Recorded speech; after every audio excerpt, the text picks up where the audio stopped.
መከራ አርሶ አደራችን አሳልፏል። አሁን ከጊዜ ወደ ጊዜ ሰላሙ ትንሽ እየሰፋ እያደገ የመጣበት ሁኔታ ነው ያለው። የክልላችን የጸጥታ ኃይል፣ የአካባቢው የጸጥታ ኃይል፣ አመራሩ፣ ህዝቡ ከሁሉ በላይ ደግሞ ምንጊዜም ቢሆን በመከራችን ከጎናችን የማይለየን የፌዴራል የጸጥታ ኃይል መከላከያ ሰራዊታችን ጀግናው ብዙ ነገር አግዞን አንጻራዊ ሰላም ውስጥ እንደቆየን ማየት ይቻላል። እየተሸማቀቃችሁ ያላችሁት የኛ ልጆች ናቸው ብላችሁ ከሆነ አንድ ነገር ልነግራችሁ ፈልጋለሁ። የኛ ጀግንነት ለውጭ ወራሪ ማለት ፈረንጅ ከነመሳሪያው ሲመጣ ወይም ደግሞ ሀገራችንን ለመድፈር ሲመጣ የምንከላከለውን የምንዋጋውን ያህል አሁን ፈረንጅ ወደ ሀገራችን በቀጥታ ሊወረን አልመጣም።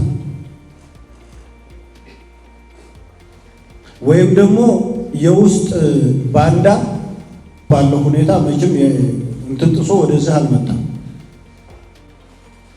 እኔ ልዩነቱ ያለው ይኸውላችሁ የአባቶቻችን አርበኝነት ጀግንነታችን ልዩነት ያለው አሁን ላይ በተዘዋዋሪ መንገድ ወረራ እየፈጸሙብን ነው ያሉት። ውስጣችን ባንዳ ፈጥረው ማለት ከአማራ የተወለደ የአማራ እናቶች የፈጠሩት ነገር ግን ደግሞ ህዝባችንን ለማጎሳቆል በሻዕቢያና በግብፅ ገንዘብ ድጋፍ፣ መሳሪያ ድጋፍ ምንጊዜም ጥላታችን የሆነው ወያኔ የሚባል ድርጅት መሳሪያና ጥይት እያቀረበለት ገንዘብ እያቀረበለት የአማራን ህዝብ በራሱ ከዚህ ክልል በወጡ ዘራፊዎች እያጎሳቆለው ነው ያለው።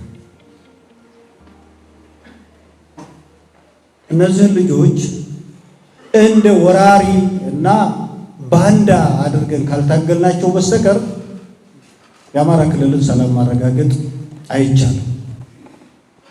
እነዚህ ሰዎች ለአማራ ህዝብ ጥቅም፣ ለአማራ ህዝብ መብት፣ ለአማራ ህዝብ ጥያቄ እንታገላለን ብለው መጀመሪያ አካባቢ ትንሽ አጭበርብረውናል። ለምድ ለብሰው ማለት ነው። እንደ ተኩላ በግ መስላ እንደተቀላቀለችው ግን ደግሞ ለምድ እንደለበሰችው ተኩላ ውስጣችን ገብተው በተወሰነ መንገድ አምታተውናል። ነገር ግን ያ ጭንብል ሲገለጥ ለካስ ታሪካዊ ጥላቴ ነው ያለውን ህዝብ ወያኔ በኢኮኖሚ በማህበራዊ ልማትም በአገር ግንባታም የነበረንን አስተዋጽኦ አፈር ድሜ እንዲበላ ገንዘብና ጥይት እየሰጠ አማራ ክልል ውስጥ ያሰማራው ኃይል ነው። ይሄ ጽንፈኝነት ኢትዮጵያን ማሸነፍ አይችልም በዛሬ ዘመን።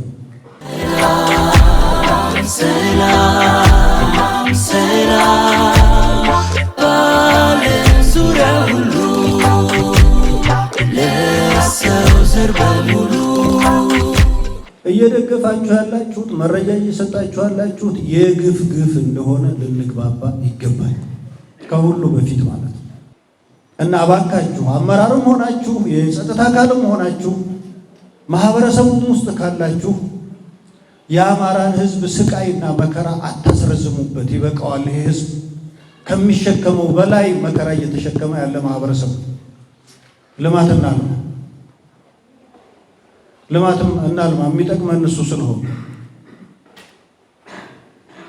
ክልላችን ተጎድቷል። በኢኮኖሚም በማህበራዊም በፖለቲካም የአገር ግንባታ የሚታወቅ ማህበረሰብ ዛሬ ጫካ በወጡ ሀገር ለማፍረስ በሚንቀሳቀሱ ኃይሎች ሌላው ብሔር ብሔረሰብ እንደ አማራ የምነካው ማለት ጀምረዋል። ያ የምናውቀው ህዝብ የምነካው ዛሬ በውስጡ በወጡ ልጆች እንደ አይነት ስጋት ለምን ይሆናል? የአማራ ህዝብ ለምን አይቆጣም? ልጆቹን ለምን ወደ ቀልባቸው እንዲመለሱ አያደርግም? ምን እየሰራ ነው? ያ የምናውቀው ህዝብ የት አለ እያሉ ነው ሌሎቹ። ከዚህ ችግር እንድንወጣ መተባበር ነው የሚያስፈልገው። በዚህ ውስጥ ነው ክልላችን ልማት ለህዝቡ ክልላችን እዛም የሚሰራቸው ልማቶች እዛ ሀይቅ ብቻ ያሉትን ብንቆጥር በዚህ ችግር ውስጥ ነን። ግን የህዝባችን ልማት እንዳይቋረጥ ስራ እየተሰራ ነው። ተስፋ መቁረጥ የለባችሁ። የበታችነት ስሜት በፍጹም ሊሰማን አይገባም። አማራ ክልልም እያለማ ነው፣ ደቡብ ወሎም እያለማ ነው። ድንቅ ድንቅ ነገሮች እየጀመርን ነው። ግን ሙሉ አይደለም። ብዙ ጥያቄ አለ። ብዙ መልማት ያለበት ሀብት አለ። እያስተጓጎለን ያለው ብዙ ቀልባችንን እየወሰደ ያለው እየሰረቀው ያለው የሰላም ጉዳይ ነው። የሰላሙን ጉዳይ እንፍታ፣ እንለማለን፣ እናርጋለን። በቃን ማለት አለባቸው። ይኸውላችሁ የሐይቅም የተወለደሬም ህዝብ ልማት ላይ ተሳተፉ። አካባቢያችሁ እየለማ ነው። ነገ ከነገ ወደ ሐይቅ ከተማ የቱሪስት ከተማ ነው የምትሆኑ። ምን እየተዘጋጃችሁ ነው ያላችሁት? ነገ እኮ የዓለም የህብረተሰብ ክፍል መጥቶ ፈረንጅ መጥቶ የሚዝናናበት ከተማ ነው። ምክንያቱም ሪዞርት ተገነባ፣ ደረጃውን የጠበቀ ትርፍ ሰው ቢመጣ የሚያድርበት ቦታ አለ፣ ሆቴል አለ። የምትሸጡት ነገር እያዘጋጃችሁ ነው። ቱሪስት መጥቶ የሚገዛው ነገር ሐይቅ ከተማ ላይ የተወለደ አርሶ አደሮች እያዘጋጃችሁ ነው። ፍራፍሬ፣ ሌሎች ነገሮች። ይሄን ሐይቅ ዙሮ የሚጎበኝ ፈረንጅ ቢመጣ መኪና መንገዱን እያስተካከላችሁ ነው። የሐይቁን ዙሪያ ሐይቁ እንዳይደርቅ እየተንከባከባችሁት ነው። ተጨማሪ ሆቴሎች እንዲገነቡ፣ ሪዞርቶች እንዲገነቡ ሐይቅ ላይ አርሶ አደራችንን እያወያየን ለኢንቨስትመንት የሚሆን ለሪዞርት ግንባታ የሚሆን ቦታ እያዘጋጀን ነው። ነገ ሐይቁ ውስጥ መዝናናት የሚፈልግ ሰው ቢኖር የሞተር ጀልባ እያዘጋጃችሁ ነው። እየተዘጋጀ ነው። ወደዛ ልሄድ ቢል በምንድን ነው የምታጓጉዙት? በነዛ በጨቶች አይደለም። እና ለልማት ተዘጋጁ። ሌሎቹ የልማት ጥያቄዎች አንድ ባለው ስጃለሁ። ሁሉም ምን የማውቃቸው ናቸው። አመራሮቻችሁ ጋር ሆነን ለመፍታት ጥረት እናደርጋለን።